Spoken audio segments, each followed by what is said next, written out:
Hello hello guys, welcome back to my channel. मैं निशा। आज मैं आप लोगों के लेके आई जो लोग भी इस बार सीटेट जुलाई देने जा रहे हैं उनके लिए मोस्ट इंपॉर्टेंट सीडीपी के क्वेश्चंस लेके आई। ये क्वेश्चंस हमारे एग्जाम में जो हमारे पीवाईक्यूज हैं वही क्वेश्चंस हैं, तो जो हमारे एग्जाम में पूछे जा चुके हैं। इससे पहले जिन्होंने मेरी वीडियोज़ नहीं देखी हैं तो वो मेरे चैनल पर देख सकते हैं। इसमें मैंने 2 वीडियोज़ करा चुकी हैं। 15 क्वेश्चन मैंने 2011 के जो भी एग्ज़ाम हुआ था उसमें क्वेश्चन आए थे सीडीपी के, वो दोनों ही करा चुकी हूँ। आगे की मैं नेक्स्ट क्वेश्चन करा रही हूँ। जो हमारा एग्ज़ाम हुआ था 29 जनवरी 2012 को, जो हमारा सीटेट का एग्ज़ाम हुआ था उसके क्वेश्चंस मैं कराने जा रही हूँ। तो चलिए स्टार्ट करते हैं।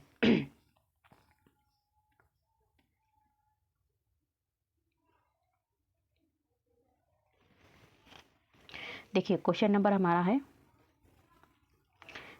हमारा फर्स्ट है। कह रहे हैं कि जब बच्चा, ठीक है, जब बच्चा फेल होता है, क्या होता है, फेल होता है, तो इसका तात्पर्य क्या है। देखिए जब बच्चा फेल होएगा तो उसका तात्पर्य क्या है ये पूछ रहे हैं। देखिए कोई बच्चा है वो फेल हो गया और तो उसका तात्पर्य पूछ रहे हैं, तो इसका तात्पर्य क्या है। बच्चा जो फेल हुआ है तो इसका जो तात्पर्य है कि व्यवस्था फेल हुई है। क्यों व्यवस्था फेल हुई, यहाँ पे माना गया है कि व्यवस्था फेल हुई। क्यों, क्योंकि देखिए बच्चा था वो सामान्य रूप से भी ठीक था, ठीक है ना, तो मानसिक रूप से कोई उसमें कमी थी और वो बच्चा जो था वो सामान्य था, नॉर्मल बच्चा था, फिर भी वो फेल हो गया। तो इसका मतलब है कि जिस तरीके से उसे पढ़ाया गया है तो वो शिक्षण की व्यवस्था फेल हुई है, जब भी बच्चा फेल हो गया। नेक्स्ट क्वेश्चन नंबर 2 है। कह रहे हैं कि शिक्षण से अधिगम पर बल देने वाला परिवर्तन हो सकता है, यानी कि टीचिंग से अधिगम पर, लर्निंग पर बल देने वाला परिवर्तन यानी कि चेंज हो सकता है। कैसा हो सकता है, क्या हो सकता है, तो बाल केंद्रित शिक्षा पद्धति अपनाकर, कैसे, बाल केंद्रित शिक्षा पद्धति अपनाकर हो सकता है। नेक्स्ट हमारा क्वेश्चन है, क्वेश्चन नंबर 3 है। कह रहे हैं कि बीजों का अंकुरण संकल्पना। देखिए बीजों का, हम बच्चों को क्या पढ़ाने जा रहे हैं, शिक्षण करने जा रहे हैं कि बीजों का अंकुरण संकल्पना के शिक्षण की सबसे प्रभावी पद्धति। अब यहाँ पे कह रहे हैं कि सबसे, अगर हम बच्चों को क्या पढ़ाने जा रहे हैं, बीजों का अंकुरण संकल्पना पढ़ाने जा रहे हैं, उसके लिए क्या कर रहे हैं, सबसे प्रभावी पद्धति से पढ़ाना है। तो कैसे पढ़ाएंगे हम उसको, तो उनके लिए क्या यूज़ करेंगे, तो विद्यार्थियों द्वारा पौधों के बीज बोना और उसके अंकुरण के चरणों का अवलोकन करना। हम क्या करेंगे, बीजों का अंकुरण संकल्पना को पढ़ाएंगे, ठीक है, तो बच्चों को फिर हम क्या करेंगे, उनको प्रैक्टिकली भी दिखाएंगे। कैसे कि बच्चों द्वारा क्या करेंगे, बच्चे से यही कहेंगे बीजों को बोना और उनको पौधों को जो भी उनमें स्टेप्स आ रही हैं, जो भी उनमें क्या हो रहा है, उनमें जो भी उनके चरण हैं, ठीक है, उनको अंकुरण के चरणों को क्या करना, अवलोकन करना, ऑब्जर्व करें। कैसे, जब हमने एक बीज को बोया है उसमें कैसे पेड़ पौधा निकलता है, फिर उसको कैसे क्या होता है, तो उनको उन चीज़ों को क्या करेंगे, स्टूडेंट क्या करेंगे, उनको अवलोकन करेंगे। तो ये जो पद्धति है वो शिक्षण की प्रभावी पद्धति कहलाएगी। नेक्स्ट हमारा क्वेश्चन है, क्वेश्चन नंबर 4 है। यहाँ पे कह रहे हैं कि समावेशी शिक्षा। तो समावेशी शिक्षा जिसे बोलते हैं, हम क्या बोलते हैं, इंक्लूसिव एजुकेशन। क्या बोलते हैं, इंक्लूसिव एजुकेशन बोलते हैं। तो कह रहे हैं कि जो समावेशी शिक्षा है वो क्या होती है, कक्षा में विविधता का उत्सव मनाती है। देखिए समावेशी शिक्षा में जो होती है, इसमें बच्चे जो होते हैं सामान्य बच्चे, ठीक है, सामान्य बच्चे भी होंगे, नॉर्मल बच्चे भी होंगे और दूसरे हमारे क्या होंगे, जो दिव्यांग बच्चे हैं, इन दोनों को ही शामिल किया गया है। तो किसे, दिव्यांग। तो समावेशी शिक्षा में जो होता है, समावेशी शिक्षा इसका मतलब जो होता है, एक ही छत के नीचे सभी बच्चों को सामान्य शिक्षा दी जाएगी, चाहे उन दिव्यांग बच्चे हों या फिर नॉर्मल बच्चे, सामान्य बच्चे हों, सभी को एक साथ शिक्षा दी जाएगी। देखिए अगर अलग बैठाकर शिक्षा देंगे तो उन्हें भी बुरा लगेगा। तो यही कह रहे हैं, तो इससे जो होता है, जब जो होते हैं समावेशी शिक्षा में दोनों लोग क्या होते हैं, सामान्य बच्चे भी होते हैं और दिव्यांग बच्चे होते हैं, और ज़्यादातर एक दूसरे के साथ क्या करते हैं, टाइम को स्पेंड करते हैं, तो एक दूसरे के साथ क्या करते हैं, अधिकतर समय बिताते हैं। पहले समावेशी शिक्षा की जो परिकल्पना थी क्या थी, वो सिर्फ विशेष, पहले जो थी समावेशी शिक्षा जो थी उन बच्चों को दी जाती थी, किन्हें दी जाती थी, दिव्यांग छात्रों को दी जाती थी। लेकिन अब क्या कर दिया गया है, आधुनिक समय में, इस टाइम पे, प्रेजेंट टाइम पर, यह कर दिया गया कि समावेशी शिक्षा वो शिक्षा है जिसके अंतर्गत एक ही छत के नीचे सभी बच्चों को साथ में शिक्षा दी जाएगी। नेक्स्ट हमारा क्वेश्चन है, क्वेश्चन नंबर 5 है। कह रहे हैं कि किस प्रकार के प्रश्नों को वस्तुनिष्ठ प्रश्नों की श्रेणी में रखा जाता है। कह रहे हैं कि किस प्रकार के, यानी कि किस प्रकार, यानी कि किस तरह के प्रश्नों को वस्तुनिष्ठ प्रश्नों की श्रेणी में रखा जाता है। तो कि वस्तुनिष्ठ प्रश्नों की श्रेणी में क्वेश्चन रखे जाते हैं वो क्या होते हैं, हमारे सत्य और असत्य। जैसे कि आप लोग एक सीटेट का एग्जाम देंगे या यूपी टेट का एग्जाम देंगे, कोई भी एग्जाम जो कॉम्पिटेटिव एग्जाम होते हैं देंगे, तो उनके आंसर क्या होते हैं, वो सत्य और असत्य में होते हैं। क्या होते हैं, उनके जो भी एक लाइन के क्वेश्चन होते हैं और उनका जो आंसर होता है वो क्या होता है, सत्य या फिर असत्य में होता है। तो इन ऐसे प्रश्नों को हम क्या बोलते हैं, वस्तुनिष्ठ प्रश्नों की श्रेणी में रखते हैं। लेकिन देखिए, और दूसरे हमारे क्या होते हैं, लघु उत्तरात्मक प्रश्न या फिर मुक्त अंत वाला प्रश्न है, निबंधात्मक। इसमें बच्चा जो है अपने विचारों को भी देता है, प्रकट करता है। लेकिन जो होते हैं वस्तुनिष्ठ प्रश्न होते हैं, इसमें केवल एक ही आंसर सत्य या फिर असत्य होता है। इसमें एक ही आंसर होगा। नेक्स्ट हमारा क्वेश्चन है, क्वेश्चन नंबर 6 है, कह रहे हैं कि निम्नलिखित में से कौन सी प्रगतिशील शिक्षा की विशेषता है। निम्नलिखित में से कौन सी प्रगतिशील शिक्षा यानी कि प्रोग्रेसिव एजुकेशन की क्या है, विशेषता है। तो हमें प्रोग्रेसिव एजुकेशन की विशेषता बताना है। तो प्रोग्रेसिव एजुकेशन की जो विशेषता है वो हमारी क्या है, समय सारणी और बैठने की व्यवस्था में लचीलापन। देखिए, प्रोग्रेसिव एजुकेशन जो है उसमें क्या होता है, अगर टाइम पे जो है क्या होता है, सिलेबस कंप्लीट नहीं हुआ तो हम क्या करेंगे, उनको समय के साथ, ये नहीं है कि इसमें टाइम की पाबंदी हो कि मतलब इसमें इस टाइम तक करना है पूरा। अगर नहीं हुआ है तो फिर हम धीरे धीरे उसे करा सकते हैं। और बच्चों में क्या है, बैठने की व्यवस्था में भी लचीलापन कर सकते हैं। क्यों कि ये नहीं है हमेशा कि जो बच्चे आगे बैठते हैं उन्हें हम आगे ही बैठा लें, बल्कि हम क्या कर सकते हैं, क्लासरूम में कभी बच्चों को, पीछे वाले बच्चों को आगे बैठा सकते हैं, आगे वालों को पीछे बैठा सकते हैं। तो यही व्यवस्था जो प्रगतिशील शिक्षा में हमारी क्या कहलाती है, प्रगतिशील शिक्षा की बैठने की व्यवस्था कहलाती है। और समय सारणी में यही विशेषता है। और समय सारणी में जो भी उनका प्रोग्रेस किया गया है।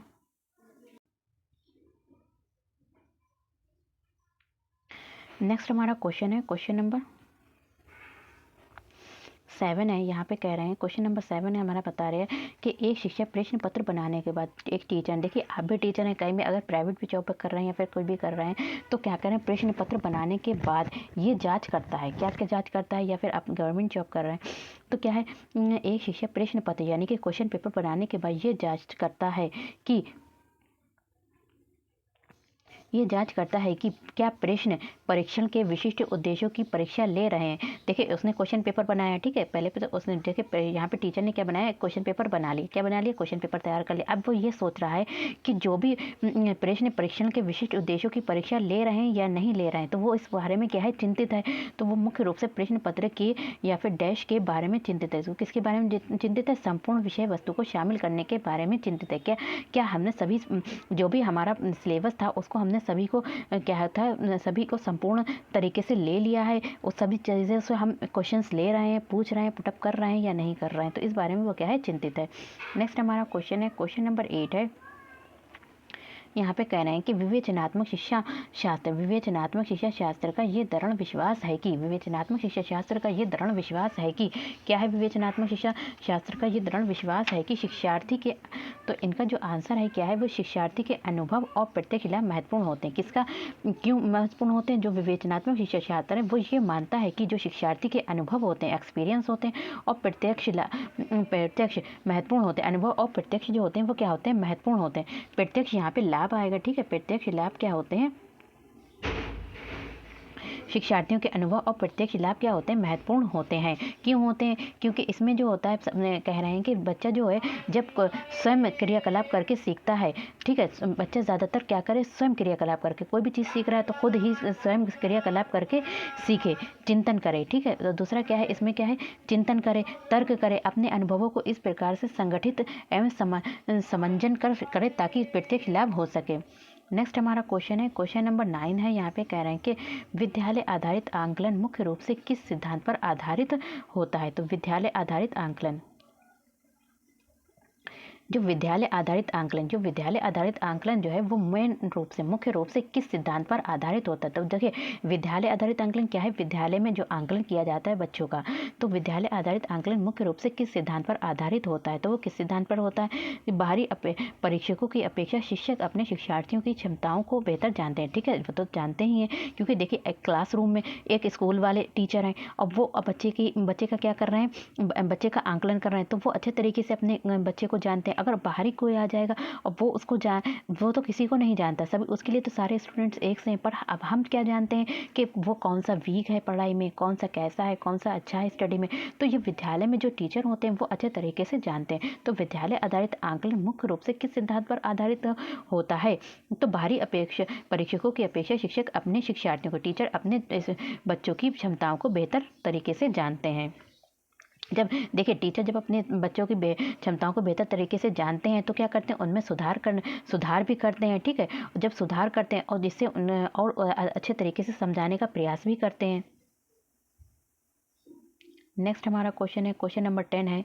यहाँ पे कह रहे हैं शिक्षार्थी व्यक्तिगत विभिन्नता प्रदर्शित करते हैं। देखिए बच्चे जो होते हैं व्यक्तिगत विभिन्नता क्या करते हैं, प्रदर्शित करते हैं। देखिए कोई भी यहाँ पे देखिए मान लो 3 स्टूडेंट हैं, यहाँ पे 3 स्टूडेंट, तो क्या सभी का विकास क्या है, अलग अलग घर में रहते हैं, अलग अलग पेरेंट्स हैं, अलग अलग जगह पर रहते हैं, अलग अलग चीज़ें उनका जो विकास हुआ है, ठीक है। तो शिक्षार्थियों का अलग अलग व्यक्तिगत विभिन्नता और सबके जो है अलग अलग विभिन्नता है, सबके अलग अलग सोच है, सबकी अलग अलग रुचि है। तो कह रहे हैं कि यहीं पे कह रहे हैं कि शिक्षार्थी व्यक्तिगत विभिन्नता प्रदर्शित करते हैं, अतः शिक्षक को क्या करना चाहिए, शिक्षार्थी तो व्यक्तिगत, तो यहाँ पे टीचर को क्या करना चाहिए, तो टीचर को क्या करना चाहिए, सीखने के विविध अनुभवों को उपलब्ध कराना चाहिए। किसके, सीखने के, कि वो अलग अलग तरीके से सीखेंगे, क्योंकि सभी शिक्षार्थी एक तरीके से नहीं सीख सकते हैं। इसलिए शिक्षक का कर्तव्य बनता है कि वे सीखने के विविध अनुभवों को उपलब्ध कराए। नेक्स्ट क्वेश्चन नंबर 11 है। यहाँ पे कह रहे हैं कि निम्नलिखित में से कौन सा विकास का सिद्धांत है। तो विकास का सिद्धांत पूछ रहे हैं, प्रिंसिपल ऑफ डेवलपमेंट। तो विकास का सिद्धांत है क्या है हमारा, सभी की विकास दर समान नहीं होती। तो यही है, देखिए एक यहाँ पे 2 बच्चे हैं, ठीक है, ये भी 6 मंथ का है और ये भी 6 मंथ का है। 6 मंथ का मान लीजिए या फिर 1 ईयर की मान लीजिए, ठीक है। इसका विकास, इसका वेट भी अलग है, इसका वेट भी अलग, इसका वेट अलग है, इसका वेट अलग है, इसकी लेंथ भी अलग है, ठीक है। इसकी भी जो हाइट है, ठीक है, तो हाइट भी अलग है। तो हाइट की बात करते हैं, यहाँ पे देखिए हाइट की भी अलग है, सबका वेट भी अलग है, सबकी रुचि भी अलग है। तो यही कह रहे हैं कि निम्नलिखित में से कौन सा विकास का सिद्धांत है। तो विकास का क्या है, सभी की विकास दर समान नहीं होती, क्योंकि इनका विकास जो है सभी समान तरीके से नहीं हुआ है। नेक्स्ट हमारा क्वेश्चन है, देखिए विकास की अगर हम बात करते हैं तो विकास जो होता है कभी कभी कभी तीव्र गति से होता है, तो क्या ये कभी मंद गति से होता है। शरीर के कुछ भागों का विकास तो तीव्र गति से हो जाता है, लेकिन कभी कभी कुछ मंद गति से भी होता है। नेक्स्ट क्वेश्चन नंबर हमारा क्या है, 12 है। कहने के मानव विकास को क्षेत्रों में विभाजित किया जाता है। तो मानव का विकास यानी कि ह्यूमन जो डेवलपमेंट है उनको कितने क्षेत्रों में विभाजित किया जाता है, जो है तो कौन से में किया जाता है। तो मानव विकास का जो होता है, मानव का जो विकास होता है जो शारीरिक विकास होता है, ठीक है। अब छोटा बच्चा है, देखिए अब तो उसका शरीर में विकास हुआ, फिर क्या होता है उसके बाद जो होता है संज्ञानात्मक विकास होता है, फिर संवेगात्मक विकास होता है, उसके बाद क्या होता है लास्ट में जो होता है उसका सामाजिक विकास होता है। तो मानव का विकास प्रत्येक क्षेत्र के में साथ साथ होता रहता है। देखिए मानव का जो विकास होता है प्रत्येक क्षेत्र में क्या होता है, साथ साथ होता है, साथ ही उनमें आपस में सामंजस्य स्थापित होता रहता है और वे एक दूसरे के पूरक रूप से कार्य करते रहते हैं। मानव विकास में सबसे महत्वपूर्ण जो है, अगर मानव विकास, देखिए मानव विकास को क्षेत्रों में विभाजित किया गया है, किसमें विभाजित किया गया, 4 क्षेत्रों में विभाजित किया गया, किसमें, शारीरिक, संज्ञानात्मक, संवेगात्मक और सामाजिक विकास में। तो जो शारीरिक विकास जो होता है वो सबसे महत्वपूर्ण होता है। क्या होता है, ये सबसे महत्वपूर्ण विकास होता है। जब शारीरिक में विकास होगा, जब शारीरिक विकास होगा तभी संज्ञानात्मक विकास होगा, फिर उसके बाद संवेगात्मक विकास होगा, उसके बाद क्या होता है, सामाजिक विकास होता है। नेक्स्ट हमारा क्वेश्चन है, क्वेश्चन नंबर 13 है। कह रहे हैं कि एक शिक्षिका, यहाँ पे एक शिक्षिका पाठ्य वस्तु और फल सब्जियों, एक शिक्षिका यहाँ पे टीचर है, यहाँ पे एक टीचर है। कह रहे हैं कि एक शिक्षिका पाठ्य वस्तु, जो इसका कंटेंट है पाठ्य वस्तु, फल सब्जियों के कुछ चित्रों का प्रयोग करती है। देखिए पाठ्य वस्तु और फल सब्जियों के कुछ चित्रों का क्या करती है, चित्रों का प्रयोग करती है। यहाँ पे पिक्चर का प्रयोग कर रही, चित्रों का प्रयोग करती है और अपने विद्यार्थियों से चर्चा करती है, फिर उसके बाद उसको चित्र दिखाती है, फिर क्या करती है, फल सब्जियों के चित्र दिखाती है और फिर क्या करती है, चर्चा करती है। क्या करती है, उस पर बातचीत करती है, चर्चा करते हैं। विद्यार्थी इस जानकारी को अपने पूर्व ज्ञान से जोड़ते हैं और विद्यार्थी क्या करते हैं, उनकी जो जानकारी होती है वो यानी कि प्रीवियस नॉलेज से उसको क्या करते हैं, जोड़ लेते हैं और पोषण की संकल्पना को सीखते हैं। किसको सीखते हैं, पोषण की संकल्पना को सीखते हैं। तो ये उपागम डैश पर आधारित है। तो ये उपागम जो है वो किस पर आधारित है, हमारे ज्ञान के निर्माण पर आधारित है। किस पर है, ज्ञान के निर्माण पर आधारित है। देखिए ज्ञान के निर्माण को अच्छे तरीके से छात्र के मस्तिष्क में स्थापित करने के लिए उसका चित्र बनाकर अगर हम समझाते हैं तो क्या होता है, बच्चे अच्छे तरीके से समझ जाते हैं। तो यही कह रहे हैं कि जब बच्चे को चित्र के द्वारा पढ़ाया जाता है तो बच्चे के अंदर क्या होती है, चित्र की एक पिक्चर जो होती है उसके मस्तिष्क में क्या हो जाती है, बैठ जाती है, एकदम उसके इमेज बन जाती है उसके अंदर के, मतलब ये इसका मतलब ये होता है, तो वो अच्छे तरीके से समझ सकता है। इसी से जिससे क्या होता है, ज्ञान का निर्माण होता है। नेक्स्ट हमारा क्वेश्चन है, क्वेश्चन नंबर 14 है।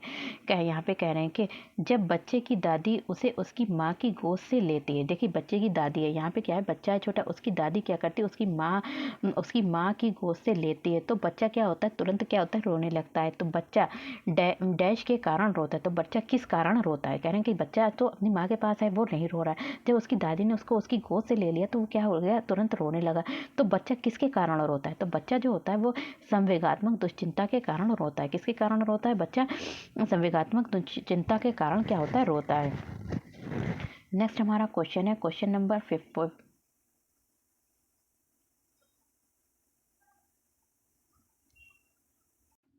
क्वेश्चन नंबर हमारा 15 है और लास्ट क्वेश्चन है। नेक्स्ट क्वेश्चन, इसके बाद के क्वेश्चंस में नेक्स्ट वीडियो में कराऊंगी।